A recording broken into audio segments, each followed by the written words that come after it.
नमस्ते। तो गणपति बप्पा के आने का समय आ चुका है। कल है 7 सितंबर 2024 गणेश चतुर्थी। आपको कुछ बहुत ही आसान और असरदार उपाय बताने वाली हूँ। आप चाहें तो सारे उपाय कर सकते हैं या केवल कोई एक ही उपाय अगर आप श्रद्धा से कर लेंगे तो वो भी आपके लिए चमत्कारिक रूप से काम करेगा।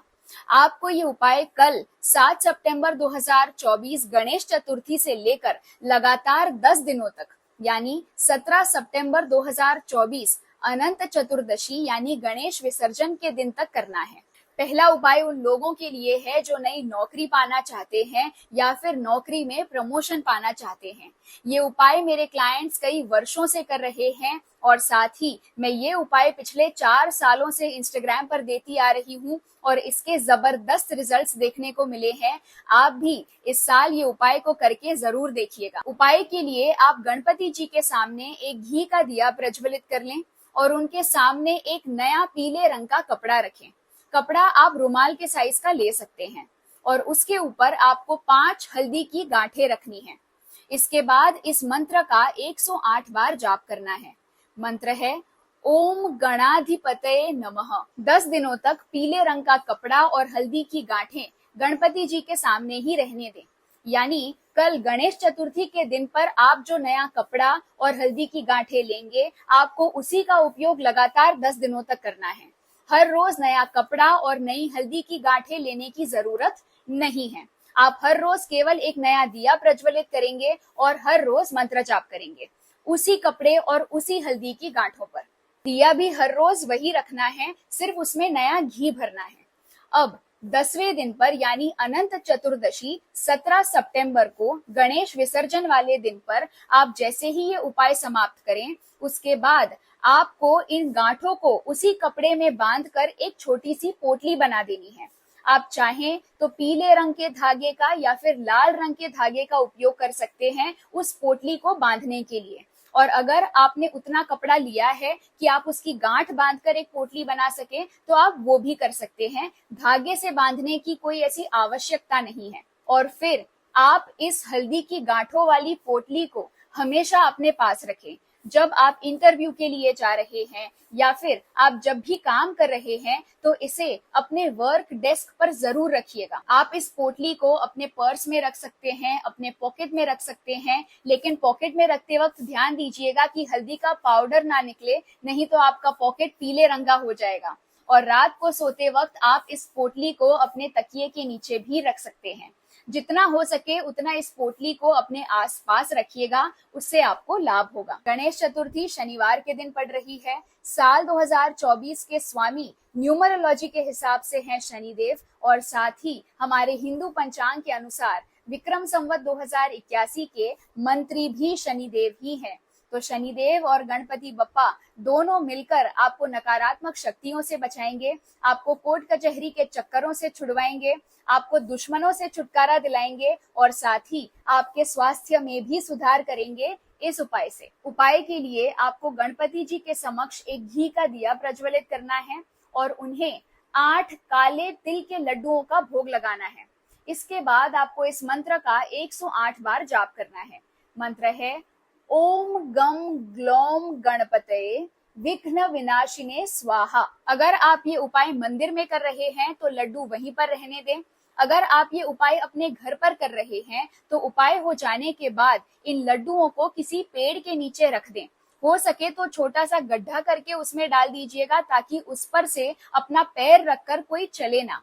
और अगर आप गड्ढा नहीं कर सकते हैं तो वहीं पर थोड़ा अंदर की तरफ इन लड्डुओं को रख दीजिएगा। अब चाहे मंदिर हो या पेड़, उपाय कर लेने के बाद आपको सीधा घर लौटकर आना है, पीछे मुड़कर नहीं देखना है। अगर आप अच्छे जीवन साथी की तलाश कर रहे हैं, शादी करना चाहते हैं तो ये उपाय आपके लिए है।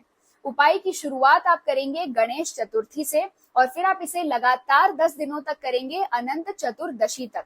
फिर आप इसे हर गुरुवार करते रहेंगे जब तक आपकी शादी नहीं हो जाती है।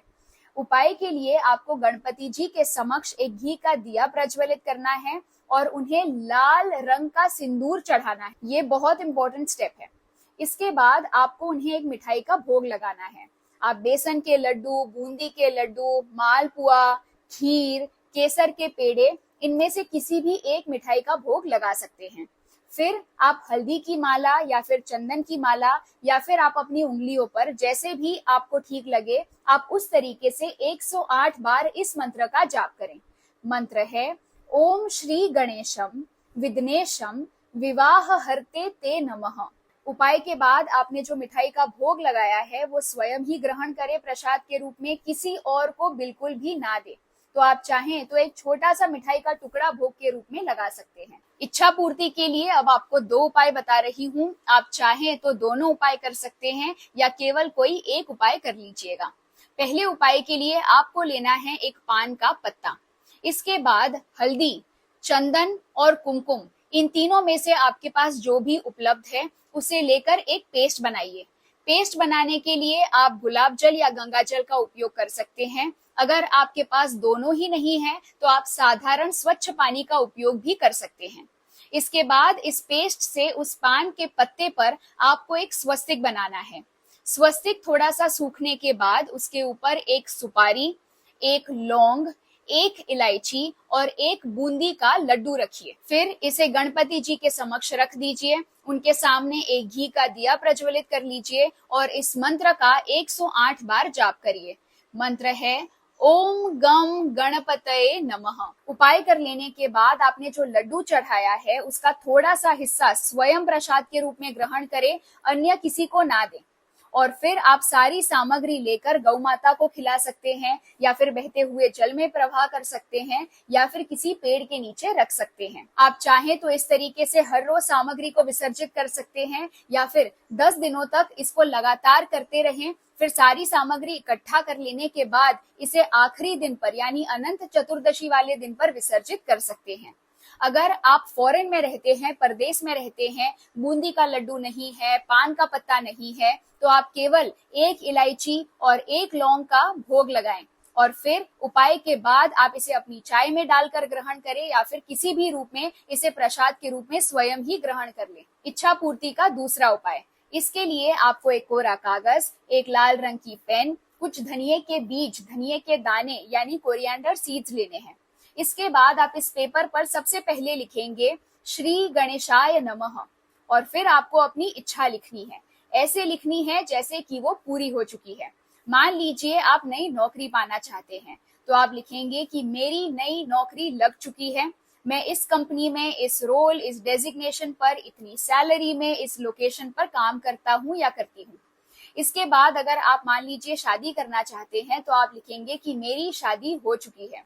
फिर आप अपने जीवन साथी के स्वभाव का वर्णन कर सकते हैं, वो किस तरीके से दिखते हैं उसका वर्णन कर सकते हैं। अगर आप अपना घर खरीदना चाहते हैं तो आप लिख सकते हैं कि मैंने अपना खुद का घर खरीद लिया है। आप उसमें कौन सा लोकेशन, कौन सा फ्लोर, कितने बेडरूम का घर है, वो सब कुछ आप विस्तार से लिख सकते हैं। इस तरीके से आपको विस्तार से इच्छा लिखनी है। केवल कोई एक ही इच्छा लिखनी है, 10-12 इच्छाएं बिल्कुल भी नहीं लिखनी है। कोई एक ही इच्छा पूरे मन से, पूरी श्रद्धा से लिखिएगा और आपको ये उपाय अपने लिए ही करना है।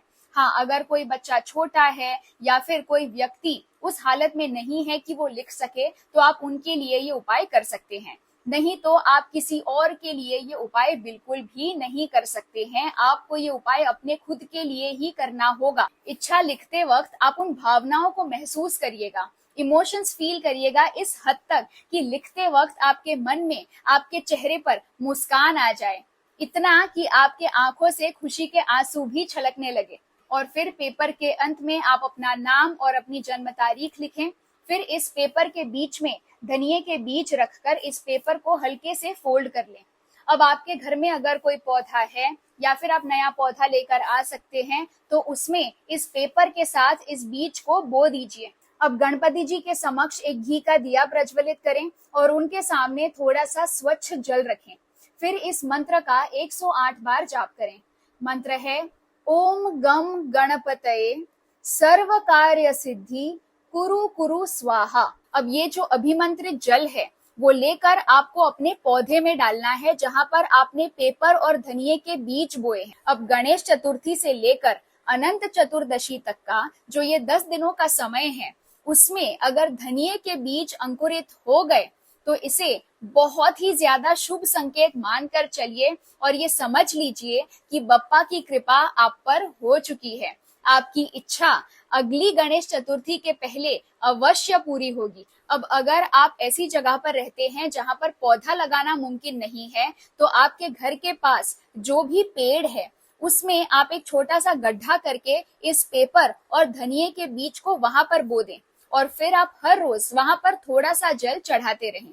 बस इस बात का ध्यान रखिएगा कि पेड़ सूखा हुआ नहीं होना चाहिए। और दूसरी महत्वपूर्ण बात यह है कि आप इस पेपर और धनिये के बीज को तुलसी के पौधे में भी नहीं दबा सकते हैं।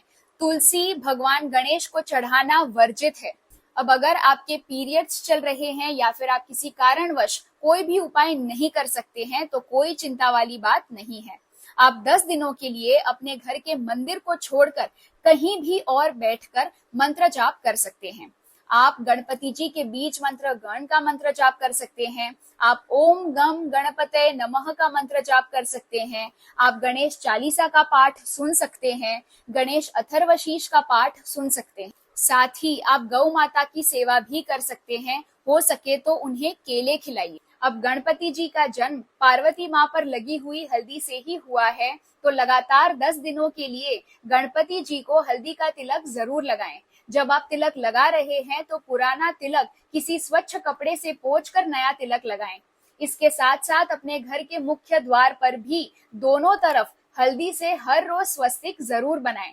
उम्मीद करती हूँ आपको इतने सारे उपाय दिए हैं, उन सभी से आपको लाभ हो।